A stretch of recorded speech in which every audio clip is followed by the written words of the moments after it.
We're now moving on to section 2 of the discussion.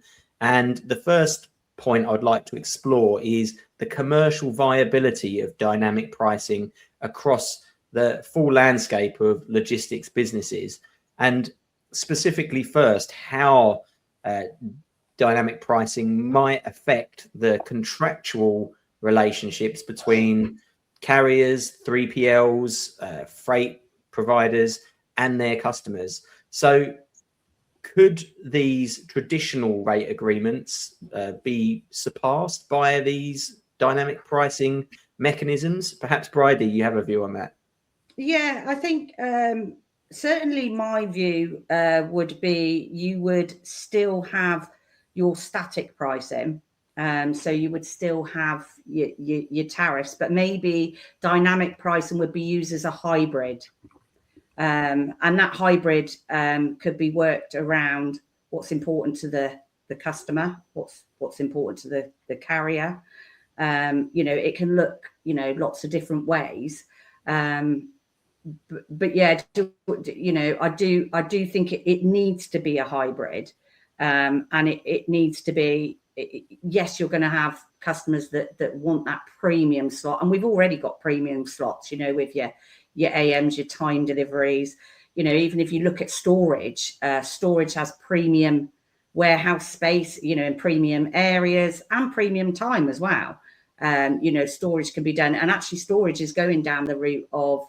If you look at Squirrel, for example, they're already looking at commercial space in different areas, short-term storage. There's lots of different ways that we can look at this. But I certainly think it needs to be a hybrid. And I think you're always going to need that base because people need to budget, and a lot of that can be done on historical data. And so can the hybrid version can be done on historical data as well. And I think we'll probably get a bit more slicker. The more data we have, the more it's used. We'll get slicker in time. So maybe you start very basic, but then get slicker as time goes on, and you've got that additional detail. That makes complete sense. So almost make it a value upside, whether it be through a cheaper price or a more premium slot or whatever that looks like. Yeah. As opposed to kind of straight up swapping out a static rate agreement for a dynamic one. No, thanks, buddy. That's really interesting. And I guess, Michael, can you see that working? From your perspective. Yeah, I agree completely with what Bridie said. You're not going to see a flip to dynamic pricing because it's too risky for all parties involved across the entirety of the industry, and there's certain elements of the industry where you would think dynamic pricing would be incredibly difficult to apply to, and like air freight, for example, is one where you have an absolute fixed capacity. It's what the aircraft can hold, and so in those circumstances, it's at best it's going to be like it is at the moment, marginal around the edges, and you're going to have people that absolutely have to have certainty around that. So if you're moving pharmaceutical goods, temperature control goods, then that element's not going to be there. But I think where you've got that, as Bridie said, that baseline of, okay, we're going to budget for X% of the volume because it's got a degree of certainty, and the carrier with increased machine learning can be able to say, okay, that's going to fit into my network in a way that is understood. You aggregate that across the contracts that you have, and you have a baseline, and then the better carriers will then look to see, well, how much of that do I want to be a fixed price, and how much dynamic pricing opportunity do I have that's going to be a win-win, because as we said earlier, it's got to be a win-win for all involved. And then I think, again, broadening it, there's two other elements that are critical to the industry, and that's inventory placement as well, because I've been studying various markets around the world, And if you look at new markets that have emerged, so Southeast Asia in particular, what's really interesting is the way that a carrier ordinarily just isn't just a carrier. They have a vertical integration, and they're helping companies hold inventory closer to the markets that they operate in. So where you've got that scenario, or where you haven't got that scenario, is there an opportunity to hold inventory closer to the end consumer, again based on machine learning, understanding where that might be? You'd hold it there. There's a freight movement to get it there, but it's aggregated, it's cheaper, and it's better because you've got a far better understanding of the service. And the other element that we haven't talked about is, if you look at how C2X has grown, I wouldn't say, well, almost the likes of Vinted, Investec, Collective, and others. Yeah, you've got a subscription model involved with that. So I think they'll be the first people to come along and say, actually, I can retrospectively charge this. Now, carriers retrospectively charging users is a minefield, because, well, you didn't tell me that, or it wasn't clear to me. But doing that within a subscription model is far easier.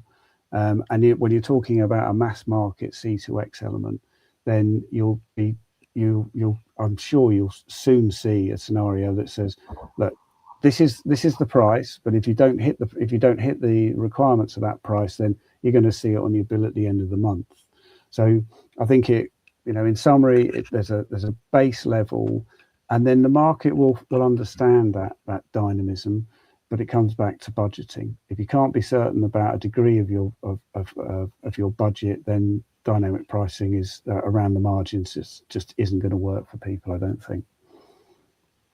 No, thank you, Michael. Really interesting perspective, and I think the message I'm hearing both from yourself and Bridie is that there has to be this coexisting, this hybrid model, this kind of layered element to introducing dynamic pricing.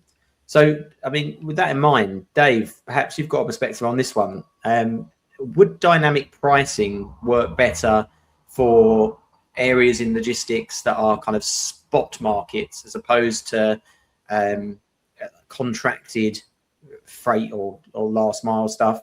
What I'm talking about is, we've talked about same day.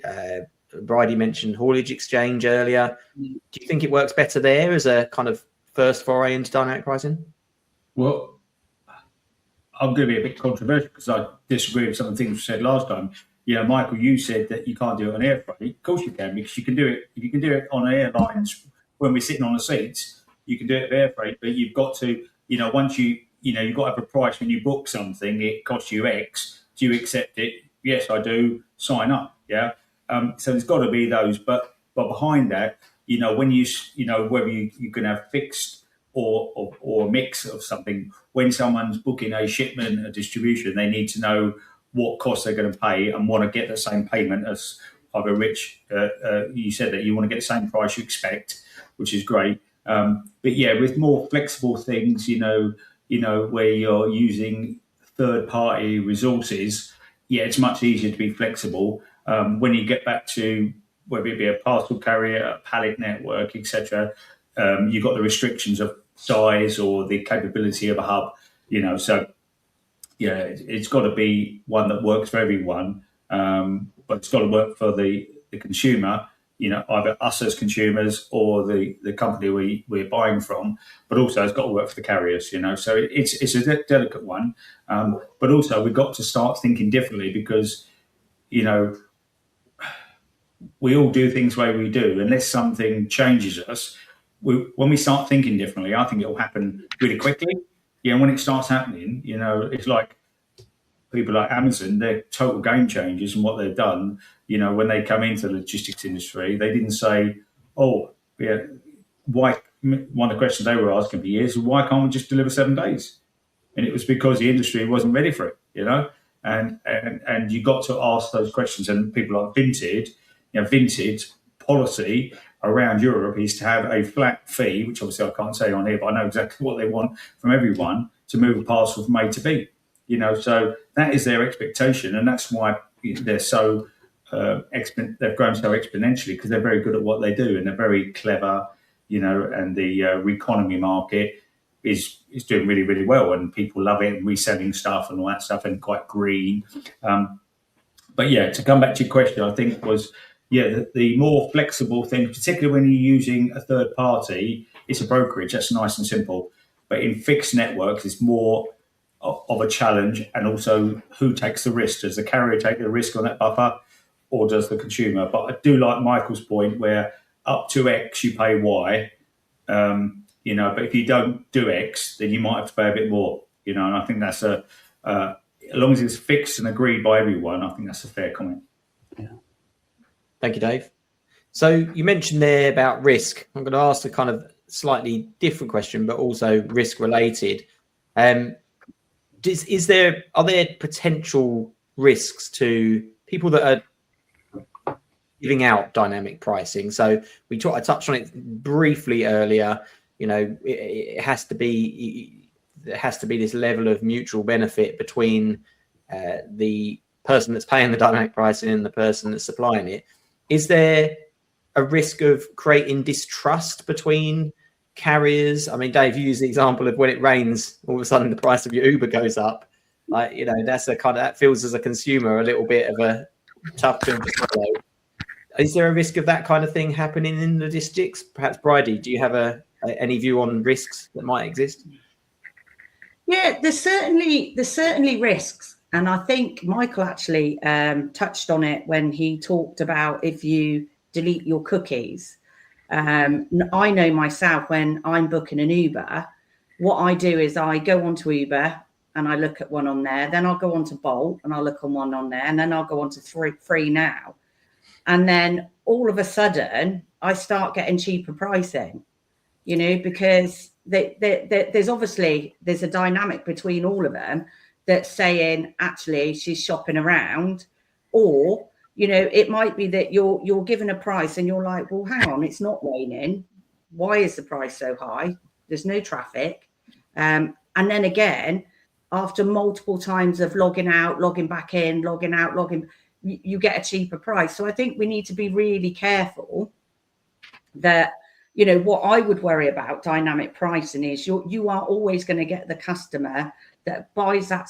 You always get the person who goes in at the beginning of a holiday year and books all their holidays for the whole year because they're so organized. You're going to have the customer that books all that premium space. But you're also going to have the customer who still needs to get deliveries done, but didn't get in there in time. And I think that would be my biggest worry about what dynamic pricing can do. So I think from a logistics point of view, we need to give it a softer approach and try and really, I think, take it away from premium and actually push it more to economy, so that you are getting benefits for everybody out of that. I think that's how I see it. Can I just ask a question, Rich?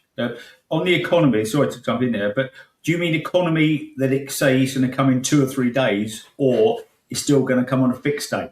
Because that's where, if it's, with hubs and line hauls, if you've got that flexibility to move it around how it suits the network, that gives the network a bit more, flexibility, because I know certain networks do that. Are you thinking of deferred as a variable? Yes. Yeah, absolutely. Yeah, and actually it can be fixed days. It can be 2/3 day. And I think actually, even as a consumer, I actually will opt for 2 or 3 days if it suits me because I'm in that day. I will opt to have all my deliveries delivered to a parcel locker because that suits me because I'm not around. So I think the more options you can give a customer, it doesn't have to be that premium. I think premium is where the risk is. I think actually to push it the other way and start pushing people away from that next day mentality and start looking at out of home, 2 to 3 day, just different options, collection from store, I think there's lots of ways, and I think that's where logistics can really see a huge benefit out of dynamic pricing if we go down that route. And it also tackles, as I said earlier, the driver situation that we've got. It's an interesting point, and it's also a kind of interesting point you made about the fact that there could be certain customers that have the ability to suddenly affect or influence the performance or service that other customers of a carrier or 3PL or whatever receives as a result of them being ahead of the curve, if you like. So I think that's an interesting point. So at the moment, an individual customer has a limit, unless they've got huge volumes like the Amazons of the world that can flood a network. One individual customer has fairly limited capacity or ability to influence the overall performance of a network. So that's an interesting point. Michael, I wonder whether or not you have a feel whether there are any regulatory or ethical considerations that we need to think about in relation to dynamic pricing in logistics. Yeah, I think just following on from that last discussion, and I think it leads into this quite neatly, is I can't see a situation where the market would accept any kind of surge pricing, because effectively what works in pricing, a lot of I would say from an ethical perspective, is clarity, is just absolute clarity over what price you're paying. So surcharging has always been a real challenge, and I think we're lucky in the UK and in Europe that we don't have the triopoly or whatever you want to call it that there is in the States, where effectively surcharging is just a way of life, and it's hidden on page 72 of a 130-page contract document that you will pay surcharges if it goes to Wyoming or Montana on a Tuesday. So I think that's from both a regulatory and an ethical perspective, being able to demonstrate that we've been absolutely clear on this pricing. It isn't hidden away in some contractual document. It is visible to the consumer, to the buyer, and for whatever service it is, whether you're talking about a commercial relationship between a shipper and a 3PL, because the 3PL is saying, look, if you can give us the orders by 2 o'clock in the afternoon, we can do it on the day shift, and we can clear it by 5 o'clock. But if you give it to us after 2:30, then you're heading into the night shift, and you're going to get a charge associated with that. It's that clarity, and a lot of that comes down to account management as well, because a law is only as good as its both its interpretation and can you act upon it. And the contract's the same, because as long as the contracts are written in plain English and are written in a way that is understood, and then the account management is having people across the industry who understand those terms and understand both the meaning and the intention of them. So I think there's definitely regulatory risks, and the other element is around service, because whatever you're buying, wherever you're going, whatever you're doing, if you're paying money for something, there is a service expectation around that. So as long as the industry is able to say, okay, we've introduced a new way of pricing, and our execution reflects both the wording and the intention of the contract, then I think any regulatory pieces will iron themselves out. I see it as a smaller risk for the reasons we mentioned earlier, which is it's a competitive market in most markets around the world, and a hyper competitive in some of them. If you start doing stuff that is ethically not really what's right, you're going to get found out and you're going to lose market share. Because that's the way it is. So I think they're there, but I don't see them as being aspects that would get in the way of this activity being implemented. Yeah, it's a really fair point, Michael. And actually, you touched on the US there, and I've done business in the US for a number of years now, and there's definitely a kind of shift there, I would say, among shippers to kind of almost like a rebellion against the big three, because people are kind of getting wise to these peak surcharges, the 200-page surcharge manuals. People don't like that. It makes their life harder. So it is an interesting point. And as you say, it's something that's accepted there, but it's not really been the case in the UK at least. So it'll be interesting to see how this goes. And I think actually Bridie's point about it being all upside and, making it more economy than premium and things like that, I think all of that helps iron out those ethical concerns. So I think if we're going to, I think we're all largely aligned that this is something that is going to find its way into the logistics world. What are the first steps that a logistics business, and I appreciate that's quite a broad term, needs to take in order to put some kind of dynamic pricing mechanism into their commercial model? Perhaps, David, do you have a view on that? Yeah, it's a difficult one. I think maybe what you could do to take what Michael said is you have, a flat rate up to X many units per week, and you sort of guarantee a service on the back of that. But if it goes above that, then the actual, a bit like I said earlier, in peak, this time of year, you can go from making money on delivering parcel to losing money for some of the big carriers. So almost have once you get above your allocated amount, that you have a surcharge price. So your price actually goes up once you get past X. That's an option, but it's a difficult one for customers, to consume and to understand. But if you can talk about the dynamics of how pricing works for them and almost open up your books, really show them how it works. But it comes back to my point earlier about partnership, and partnership's one of those things everyone talks about, and not everyone can live up to it. You need to really, for people to be successful in this, you need to partner, and that means both opening up both sides. And if you partner well, both parties can benefit from it. It really can. Thank you, Dave. And Bridie, do you have any kind of views on first steps around introducing dynamic pricing? I think to be honest, it's already there in certain aspects. I think we're doing dynamic costing. So certainly from my point of view, from a commercial point of view, if I'm costing a customer, so if I'm looking at it's all data driven. So if 60% of what they do goes into London, that's going to be a lot cheaper for me to manage as opposed to 60% of it going into Scotland. So that would come across obviously in their pricing. So I think we're already doing it in a small respect.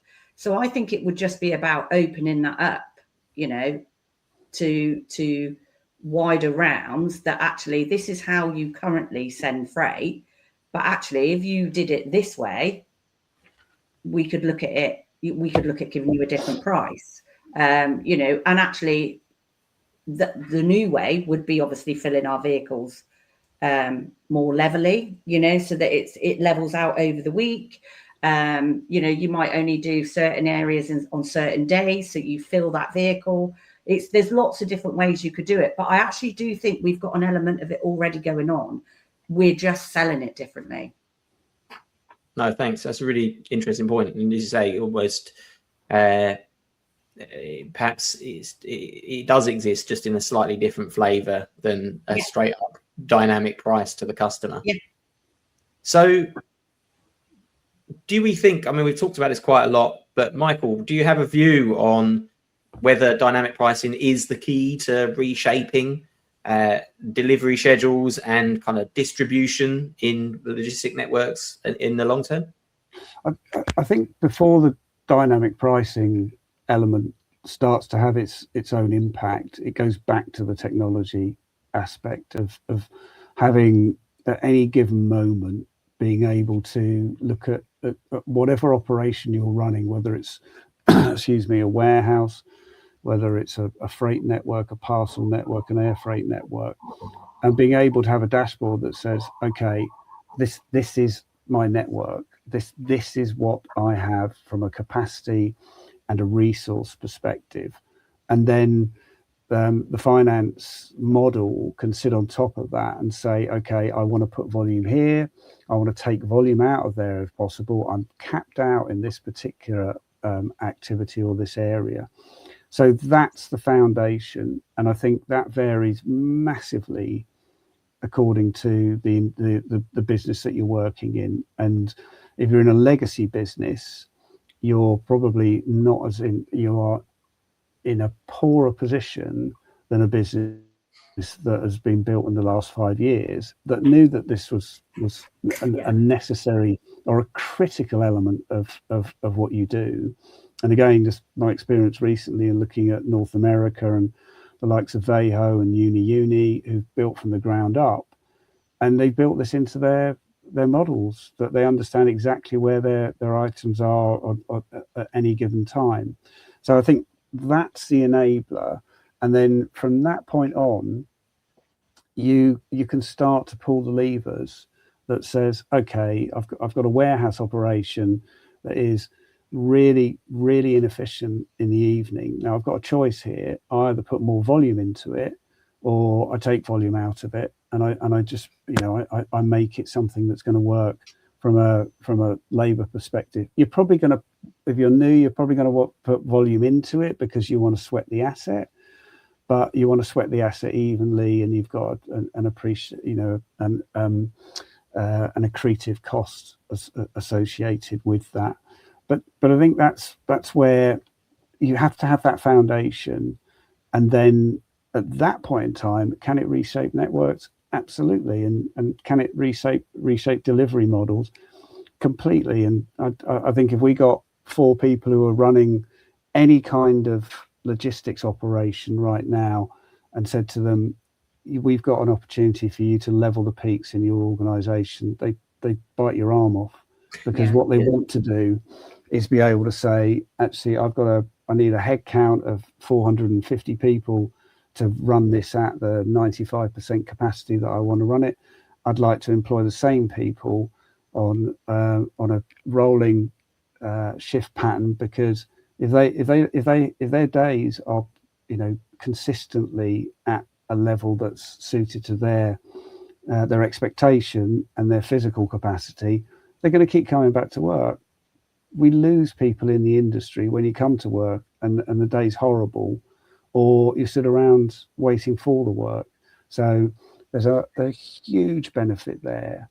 And I think if the industry can get to a point where it has a narrower band of operation in terms of volume and activity, it becomes more efficient, and pricing reflects that. Thank you. That's brilliant insight there. I really appreciate it. So the final part of this discussion then is a bit of a round table as to what everybody thinks about the near to long-term future of dynamic pricing in logistics. So the question we're asking is, will dynamic pricing become the norm in logistics? And I appreciate, again, it's a broad term, in the next 5 to 10 years. If yes, why do you believe it? And if no, why do you believe that? And perhaps Dave, perhaps we could start with you on that one. Yeah, okay. I think a positive, but what I think it will be a variable pricing, so different price for different days. There's an option for everyone, so you know what you're paying and when you pay it. But this needs to, so you have a different price for your busier days, which is slightly higher, and a lower price for your lower days. But overlaid with some sort of zone restrictions to stop anyone taking advantage of the process, both buyers, as in customers, and ultimate shippers. But what I do see is the chance for early adapters, whoever gets into this early, can really differentiate themselves in quite a static market. If you look at Amazon are just leading the market, and everyone does it, and it's me too type product. But if you get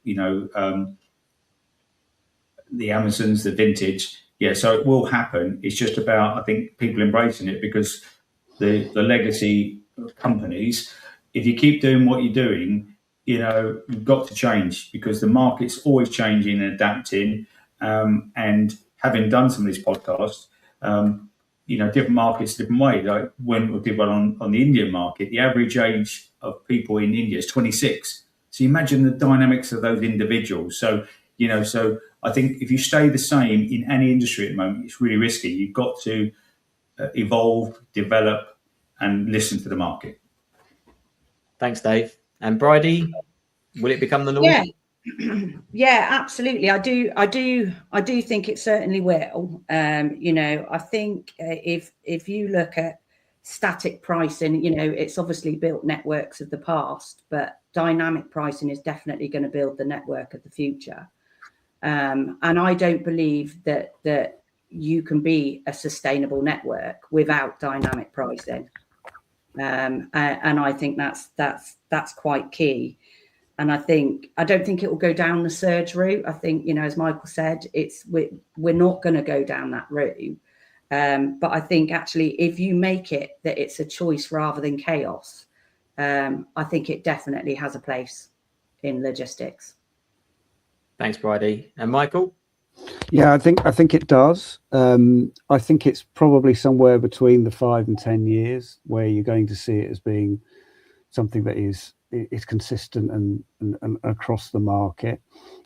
My own view is, the enablers we've talked a lot about technology. The other element that we haven't really talked about too much is resourcing, about people. Bridie, you've rightly mentioned about the shortage of drivers, but I think that shortage of drivers is going to be a shortage of people, just full stop, because the elements that we don't have, as India does, as Dave said, 26 is the average age. Ours is considerably higher, and getting people to work in logistics is a real challenge as well.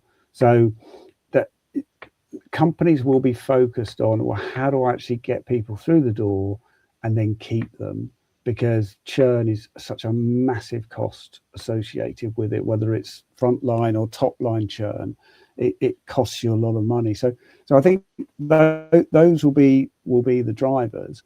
And then I think logistics in terms of how we buy produce now and how we buy stuff, the evolution of wanting to get that to be as efficient as possible means there's going to be so much innovation around inventory, around how does e-commerce fit with omni-channel, that the innovation itself will drive us to a point where people are looking, okay, I've got to be very, very not price sensitive in terms of absolute price, but I've got to be price sensitive in linking price to cost. Because if you fragment your network, you've got to make sure that each site is washing its face, or at least contributing. And if you concentrate your network, then effectively you're not so much putting risk in, but you're absolutely dependent on those key elements of your infrastructure. So I think just the demands of the industry will mean that as the tech becomes available, people will have to start to do this to get the same yields that they're getting now, and even better, hopefully. Thank you very much. And I think perhaps I was going to chuck my 2 pence in at the end here. I think that I absolutely think it will become a factor in terms of dynamic pricing being an intrinsic part of logistics. I totally agree with Michael that there's the enabler, the prerequisite is more dynamic, more real-time, richer data. And if you look at the examples of the people that do this really well, they are, as you say, earlier or more recently founded businesses that have built modern tech from the ground up. I think it's loads of ways. I mean, in my experience, I've been selling last mile delivery for 15 years or so. I had a 3PL at one stage, and I can see how, smoothing the labor element of that is just like massively beneficial. Yeah. Such a thin margin business, you can mess it up really badly if you have your labor allocation wrong.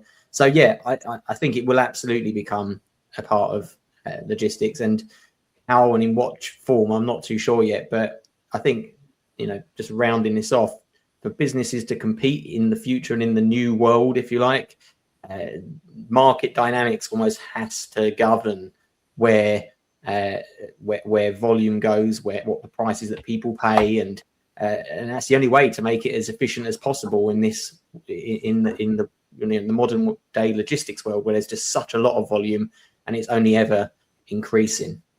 So yeah, that's my view. I definitely think it's going to be a big thing. So look, thank you everybody for contributing to this debate today. I hope everybody's taken something away from it. I certainly have. It's opened my eyes to a few different perspectives on this. Thanks to each of you, David, Michael and Bridie. Appreciate you joining and for your time today. And hopefully for all the listeners, this has been a worthwhile hour of your life listening to us knock these ideas around. So look, thank you, and make sure you tune in to the next Logistics Explained episode.